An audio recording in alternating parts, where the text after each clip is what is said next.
जी औज़ुबिल्लाहि मिनश्शैतानिर्रजीम बिस्मिल्लाहिर्रहमानिर्रहीम। 23 अप्रैल है और सन 2020।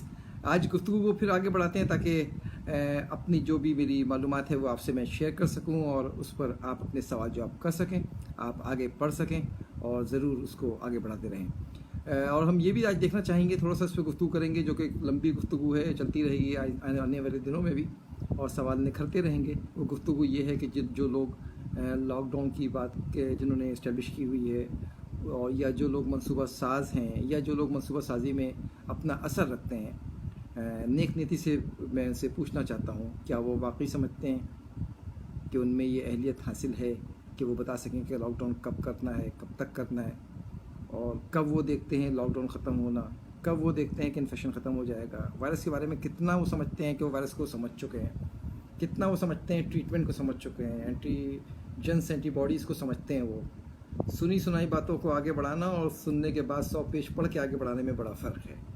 तो इसलिए ज़रा सा माहौल में जो कुछ आलूदगी है ना, वो सुनी सुनाई बातों को आगे बढ़ाना और उसके ऊपर तूफ़ान मचा देना वो है। देखिए जी, आज की ख़ास बात आपको ज़रा देख रहे होंगे, डाटा एक मीटर दुनिया ने बना दिया था। अब वो मीटर हर आदमी के एक्सेस में हासिल है।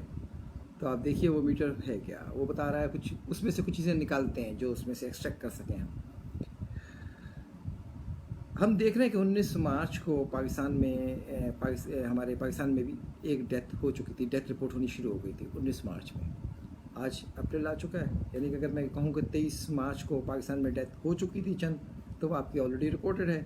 तो आज अप्रैल आ गया, यानी कि 1 महीना हो गया। तो जिस ममालिक में जब डेथ रिपोर्ट हुई थी उनके 30 दिन के बाद उनका क्या सूरत हाल था, तो मैं ले चलता हूँ आपको वुहान की तरफ, जहाँ पहली डेथ रिपोर्ट हुई जनवरी के, मेरा ख्याल है कि फर्स्ट जो 10 डेज था उसमें, उसके आखिरी वक्त में रिपोर्ट हुई या उसके बाद हुई, मुझे एग्जैक्टली याद नहीं, लेकिन मेरा वो सेकेंड वीक था कम अज़ कम। तो उसके बाद जो 30 डेज़ गुजरे उसमें वहाँ पर क़यामत सुग़रा थी, हज़ारों लोग डेथ हो चुके थे। अब हज़ारों को आप डिवाइड कर लीजिए 30 से, आपको उसको समझ में आ जाएगा एवरेज किस स्पीड से भाग रही थी। आइए चलते हैं इटली, वहाँ पे डेथ रिपोर्ट हुआ, उसके बाद वहाँ किस हिसाब से भागे वो, तो मार्च के आगाज़ में वहाँ रिपोर्ट होना शुरू हुआ। हमसे वो 10 दिन पहले थे या 20 दिन पहले थे, चल लीजिए 20 दिन मान लेते हैं। तो हम भी अपनी डेथ का जो फर्स्ट रिपोर्ट था उससे हम अच्छा खासा आगे जा चुके हैं, 1 महीने से ज़्यादा उससे आगे जा चुके हैं।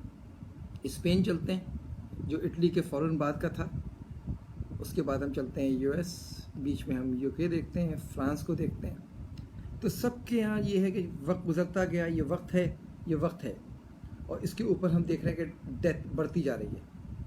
तो वक्त और डेथ के दरमियान में अगर आप देखें तो एक जाविया बनता है, जहाँ डेथ ज़्यादा हो रही है वहाँ जाविया इस तरह बनता जा रहा है, और जहाँ डेथ कम हो रही है वक्त के साथ तो वो जाविया इस तरह बनता जा रहा है। मैं ये देख रहा हूँ कि जो हमारा जाविया है पाकिस्तान का, वो बिल्कुल चिपटा हुआ है। अगर जाविया का वो निकालें कि क्या एंगल बनता है, क्योंकि आज 1 महीना हो गया है और हमारे यहाँ जो डेथ आप कह रहे हैं वो तकरीबन 225 समझ लीजिए, इससे ज़्यादा तो आप नहीं कह रहे अभी भी। तो मेरा गुफ्तगू करने का ये हरगिज़ मतलब नहीं है कि आप डेथ क्यों नहीं कर रहे, जो रियल टाइम है वो चले, मैं मान लेता हूँ कि आप लोग जो कुछ भी कह रहे हैं, मेरा बिल्कुल शक है कि ये वाकई कोविड से है कि नहीं है, क्योंकि कल टीवी के ऊपर पट्टियाँ चली हैं, बड़ी बड़ी पट्टियाँ चली हैं और वो डॉक्टर्स के इंटरव्यू के हवाले से चली हैं कि 3000 से ज़्यादा मरीज़ आ गए कोविड के अस्पतालों में। मेरे जनाब, आपका अपना डेटा जो फराग दिली से आपने रखा हुआ है वो ये बता रहा है कि 3000, तकरीबन 3000 से थोड़ा सा ज़्यादा लगभग सिंध में टोटल पॉजिटिव है। ये नहीं बता रहा कि सब के सब मरीज़ हैं, हर पॉजिटिव मरीज़ नहीं है, हर पॉजिटिव ICU में नहीं लेटा हुआ। तो वो जो टीवी पे जो किसी के हवाले से चली वो गलत बात थी। 3000 आपका डेटा नहीं बता रहा। बहरहाल चले आगे बढ़ते हैं। तो जो डेथ रेट अगर आप देखेंगे जो दुनिया में है, डेथ रेट वो यूँ भाग रहा है, यूँ भागा। अब भागने के बाद वो फिर एक वक्त आया कि वो चाइना में रुका, रुकने के बाद फ्लैट हुआ, थोड़ा थोड़ा चलता रहा, फिर आहिस्ता आहिस्ता आहिस्ता आहिस्ता वो नीचे की तरफ आया, अब वो नीचे आ गया और नीचे की तरफ है। मैं अमेरिका का देखूं, स्पेन को देखूं, UK को देखूं, UK में फिर थोड़ा सा भी है मसला, लेकिन मैं अमेरिका, स्पेन, इटली, इन सब में सूरत हाल बतदरीज आराम से वो ये दूसरे फेज में दाखिल हो चुकी है, वो यहाँ नज़र आ रही है। अच्छा हाँ, जो डेथ रेट वहाँ पर एक एक दिन में थी, अभी हम उसके चौथाई हिस्से पे मजमूई तौर पे भी नहीं है जो हमने क्रॉस कर लिया। हमें इन सवालात के जवाब समझने होंगे। ऐसा क्यों है कि हमारा भी पहला इंतकाल 1 महीने पहले हुआ था, आज 1 महीने गुजरने के बाद हमारा और इटली के डेटा में ज़मीन आसमान का फ़र्क क्यों है? हमारे और फ्रांस के डेटा में ज़मीन आसमान का फ़र्क क्यों है? क्योंकि जब तक इस बात का जवाब नहीं आप दे सकेंगे, आपकी दूसरी बात मोतबर नहीं होगी, आपका खौफ फैलाना मोतबर नहीं होगा। वो एक अंदेशा है, वो नज़र हमें भी आ रहा है। देखिए बहुत आसान सी बात है ये बोल देना, क्योंकि हर दुनिया का लीडर बोल रहा है ना, मैं भी ये बोल देता हूँ। लेकिन साइंसी बुनियादों पर उसको सहारा देना अपनी गुफ्तगू को, ये आपके दानिशमंदी का फैसला करेगा। अच्छा, अब हम कुछ बातें बढ़ाते हैं आगे कि दुनिया ये कह रही है, जो भी आदाद शुमार इस वक्त तक दस्तयाब हैं वो एहतियात से ये बात कर रहे हैं, वर्ल्ड हेल्थ ऑर्गेनाइजेशन हो या दूसरी दुनिया हो, कि अब तक ये बीमारी टोटल 3 लोगों में फैली है 100 में से। तो 97 लोग 97 लोग अभी तक इस बीमारी तक नहीं पहुंचे।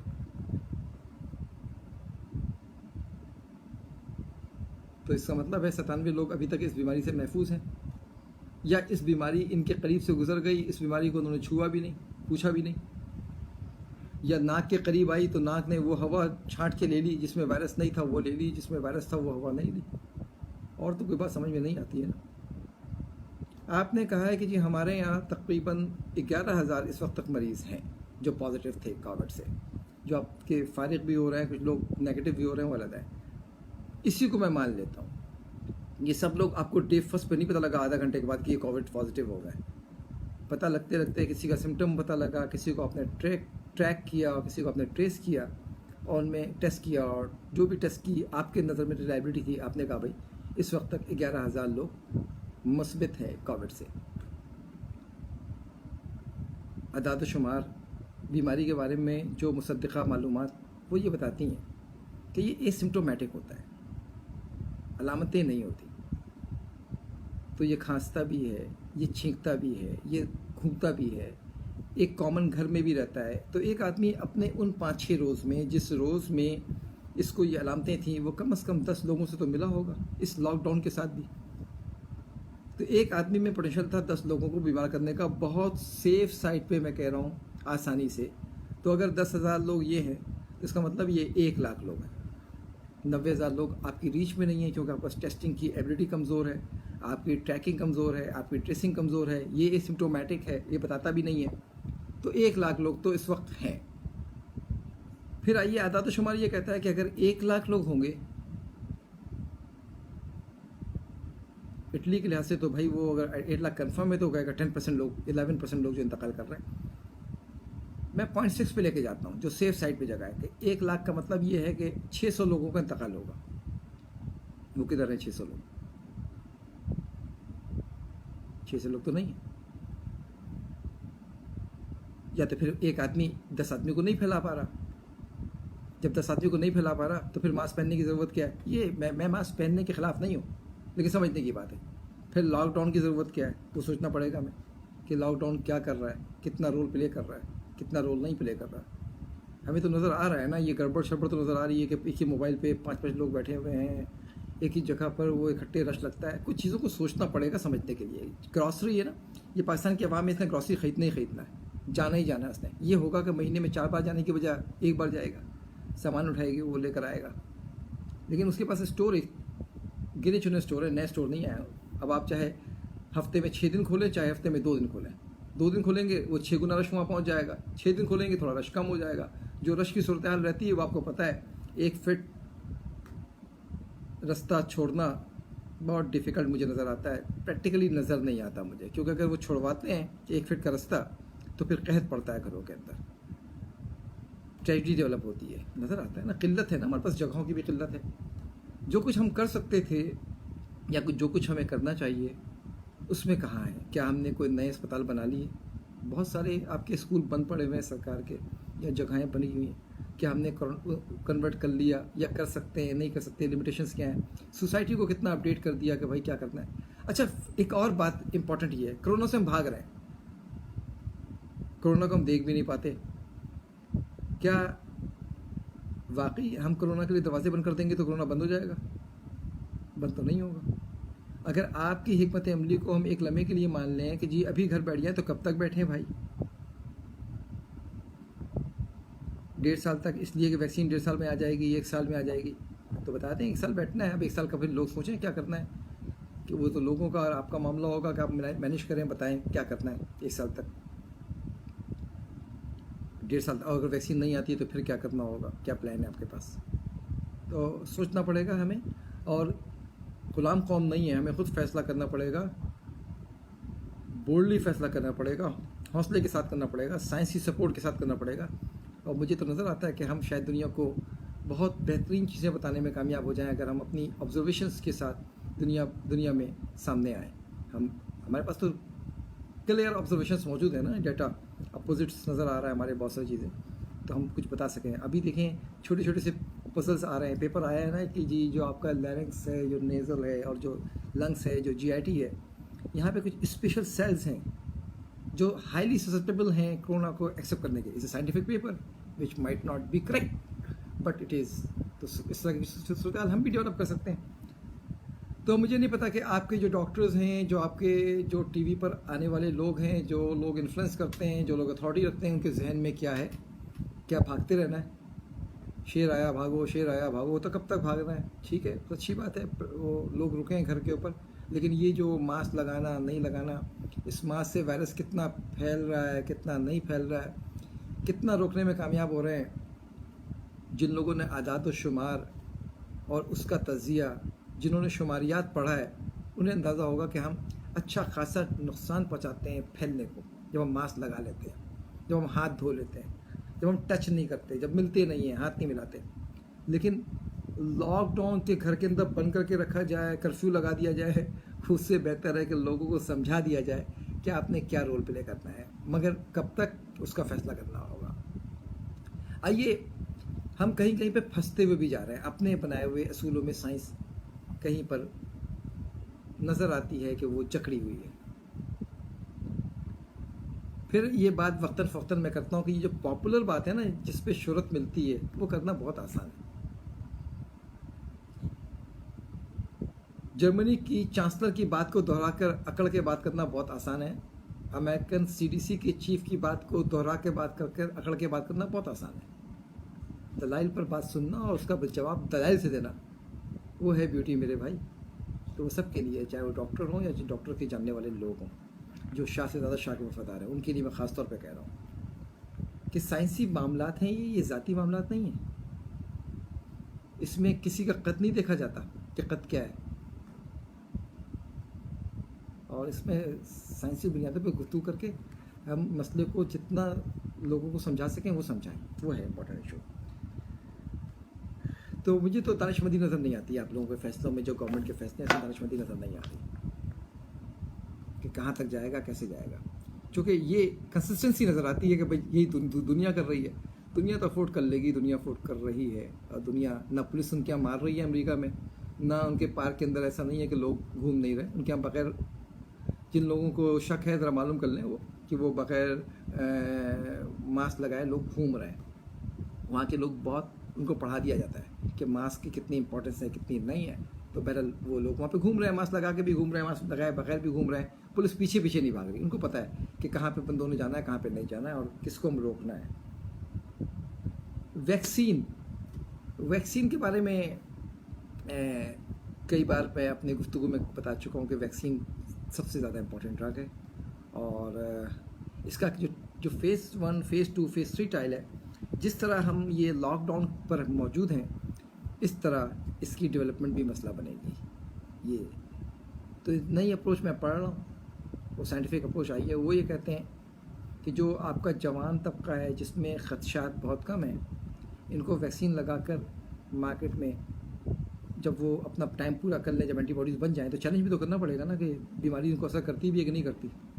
तो जिस स्पीड से हमने छुपा के रखा हुआ है, इस स्पीड से तो वायरस तक पहुँचेगा नहीं। जिन लोगों को हम वैक्सीन लगा देंगे, उन्हें लॉकडाउन में रख दीजिए, वैक्सीन लगाने के बाद तो वायरस पहुँचेगा तो बताएगा ना कि इन्फेक्शन हुआ कि नहीं हुआ। तो उसका तरीका ये है कि उन्हें जो जो जो सजेस्ट कर किया जा रहा है मुख्तलिफ बहस व मुबाहसे में, जो रियल साइंटिस्ट हैं जो लोग लिख रहे हैं उसके नीचे, उनकी तरफ से मैं बताता हूँ, वो ये कह रहे हैं कि जी फिर इनको छोड़ दिया जाए जवानों को, just to challenge the virus, तो वो इनको इन्फेक्ट करें, और इस तरह बहुत सारे रिजल्ट्स जो बहुत देर से आने हैं वो बहुत जल्दी आ जाएंगे। हम देख रहे हैं कि जी जो हमने जो एक वो हवा मचाया था क्लोरोक्विन का, उसमें कोई खातिर खा नताइज नज़र नहीं आए। जो एंटीवायरल ड्रग के लिए शोर शराबा मचा लिया गया था, ये दवा काम आएगी, ये एंटीबायोटिक काम आएगी, ये एंटीवायरल काम आएगी, ये एंटी मलेरियल काम आएगी, तो ट्रंप साहब के कहने के बाद तो उसी दिन ट्रायल शुरू हो गया था, और जो उसके रिजल्ट्स हैं, जो कुछ भी सामने आ रहे हैं वो भी आपके सामने है। जिलेट ने अब तक रिजल्ट अपना रोका हुआ है, जो उनको लाना था, अब कब तक लेके आते हैं, तो मुझे तो उसमें होप नज़र नहीं आ रही है। अगर होप होती तो रिजल्ट्स आ रहे होते, लेकिन जो भी अब तक रिजल्ट्स आए हैं वो हमें तो उल्टा दिखा रहे हैं कि नुकसान पहुंचा हाइड्रोक्सीक्लोरोक्विन से और एजिथ्रोमाइसिन से। जो रिजल्ट्स आए हैं अभी तक, अभी तो बहुत छोटा सा आया, लेट द फुल रिजल्ट्स कम। मैं आपसे एक वो बात करूं, वो हम कहते हैं RCT, रेंडमाइज क्लिनिकल ट्रायल्स, जिसमें हम वो इसे रेंडमाइज कंट्रोल ट्रायल्स, तो ये एक हमारा इसे गोल्डन स्टैंडर्ड कहलाता है। इसे आज समझते हैं ये है क्या, ट्रायल क्या है। आपके पास दो ग्रुप बनाए जाते हैं इंसानों के। एक ग्रुप को दवा दी जाती है जिस पर आपको उम्मीद होती है, और एक ग्रुप को आप दवा नहीं देते, उसको आप एक दवा नुमा ऐसी चीज़ देते हैं जिसका कोई असर ना हो। मसलन चीनी दे दिया, शुगर, मसलन इंजेक्शन में लगाना है तो सोडियम क्लोराइड का वाटर लगा दिया जिसका कोई इफेक्ट नहीं है, यानी कि वाटर लगा दिया, लेकिन मरीज़ को ये पता होता है इसको दवा लग रही है। अच्छा, ये सेक्रीफाइस भी है। अगर वो दवा वाकई फ़ायदेमंद है तो इस बेचारे के साथ तो ज़्यादती हो गई जिसको प्लेसिबो लगा दिया था। लेकिन बहरहाल जो गोल्डन स्टैंडर्ड है वो यही है, ताकि हम तमीज़ पैदा कर सकें किसमें असर हो रहा है किसमें नहीं हो रहा। क्योंकि जब भी आप ड्रग लगाते हैं प्लेसिबो, तो ब्रेन के अंदर एक निकलता है एंडोर्फिन। एंडोर्फिन एक केमिकल है जो हीरोइन नुमा केमिकल है, जिसमें वो होता है, एक नशा सा होता है। ये एंडोर्फिन बॉडी खुद रिलीज़ करती है। तो हम ये समझते हैं कि जी हमारा दर्द दूर होने वाला है या हमारी बीमारी दूर होने वाली है, तो हमारी बॉडी से एंडोर्फिन निकलता है। तो हम ये देख रहे होते हैं कि ये इफ़ेक्ट आ रहा है, ये दवा का आ रहा है या प्लेसिबो इफ़ेक्ट है। बाज़ दफ़ा आपको सिर्फ इस बात का एहसास कि आपने दवा खाई है आपकी बीमारी सही कर देता है, और वो जिसने दवा खाई उसकी बीमारी भी सही हो जाती है। तो फिर प्लेसिबो सही हुई ना, बगैर दवा के बीमारी सही हो रही है। तो इसलिए प्लेसिबो इफेक्ट देखा जाता है। तो एक ग्रुप को हम दवा देते हैं, एक ग्रुप को हम प्लेसिबो देते हैं। देने वाला जो डॉक्टर है या जो इन्वेस्टिगेटर है उसको पता नहीं होता कि किस में प्लेसिबो है और किस में दवा है।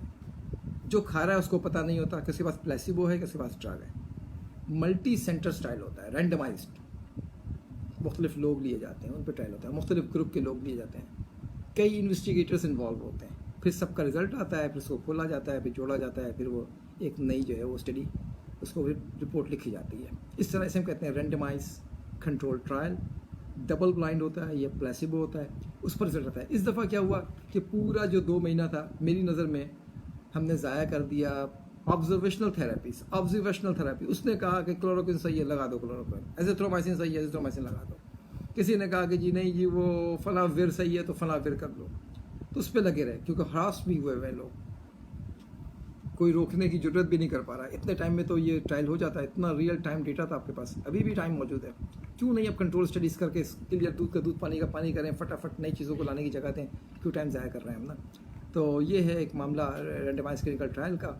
और मैं आपको एक मिसाल दूँ कि कई चीज़ें डेवलप होती हैं, इतना आसान नहीं होता। ये फाइज़र कंपनी थी ना, 2006 की बात है, इन्होंने एक ड्रग बनाई और उस वक्त के ज़माने में $1 बिलियन से ज़्यादा खर्च कर चुके थे। वो फेज़ 3 ट्रायल में दवा दाखिल हो चुकी थी, और ये दवा थी कार्डियोवैस्कुलर के सही करने की दवा थी, जो आपकी वो चर्बी बढ़ जाती है उसको कम करने के लिए, ताकि ब्लड प्रेशर कंट्रोल हो।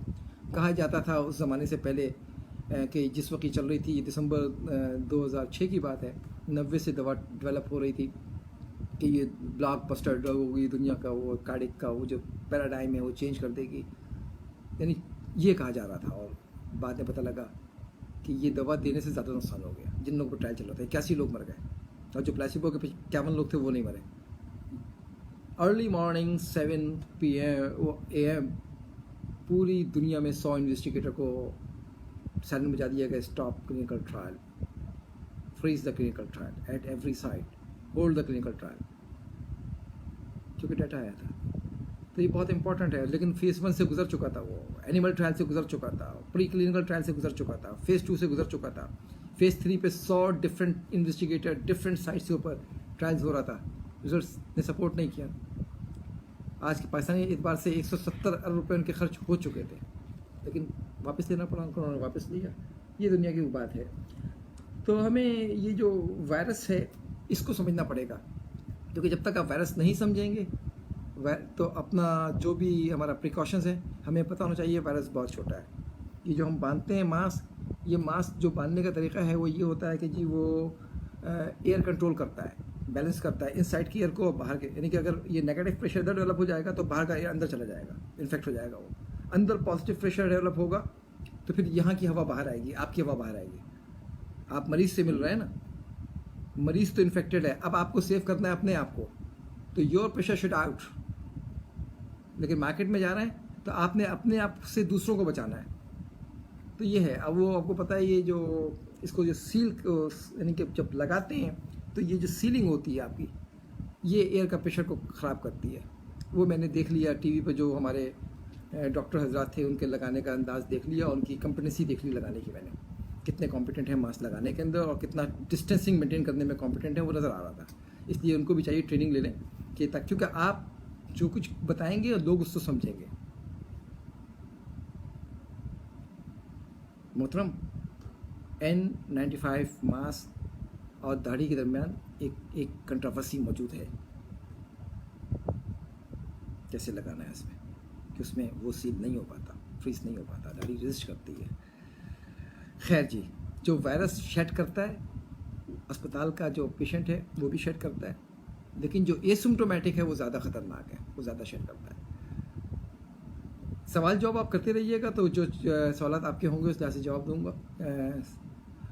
मैं अल्लाह ताला से दुआ हूँ कि हम कोई स्मार्ट स्ट्रेटजी डेवलप करने में कामयाब हो जाएं, कि हम अपने लोगों से मिलकर, ये हम बिल्कुल इंतज़ार ना करें, कोई ग़ुलाम कौम नहीं है कि जो अमेरिका करेगा तो हम करेंगे।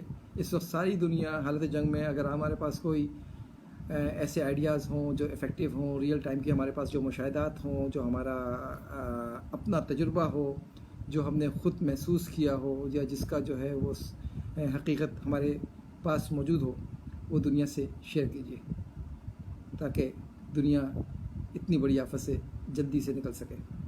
अल्लाह ताला आपका, हम सब का और मेरा हामी व नासिर हो। फ़ी अमानिल्लाह।